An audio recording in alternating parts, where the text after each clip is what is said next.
നിങ്ങളുടെ ഭാര്യയെ നിങ്ങൾ എന്താണ് വിളിക്കുന്നത്? ഒരു കൗൺസിലിംഗ് സെഷനിൽ കുറച്ച് യുവാക്കളോട് ഞാൻ ചോദിച്ചൊരു ചോദ്യമാണത്. ഇവന്മാരിൽ നിന്ന് ഭയങ്കര ചിരി തുടങ്ങി. അപ്പോൾ ചിരിയുടെ അർത്ഥം എനിക്ക് മനസ്സിലായിട്ടുണ്ട്, എന്താ വിളിക്കണേന്ന് നമുക്ക് പിടിയിട്ടിട്ടുണ്ട്. ഹബീബായ സയ്യിദുന റസൂലുള്ളാഹി സ്വല്ലല്ലാഹു അലൈഹി വസല്ലം തങ്ങളുടെ ജീവിതത്തിൽ അത്രമേൽ റൊമാൻറ്റിക് ആയിരുന്നു.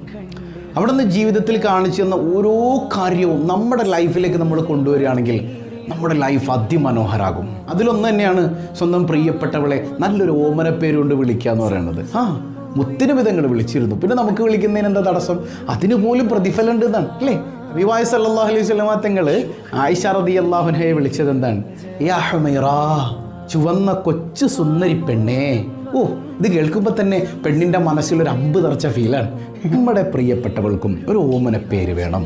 അങ്ങനെ വിളിക്കുന്നതിലൂടെ അവരുടെ മനസ്സിൽ നമ്മളോടുള്ള സ്നേഹം വർദ്ധിക്കാനും ലൈഫ് ഒന്നുകൂടെ സ്മൂത്ത് ആകാനൊക്കെ കാരണമാകും.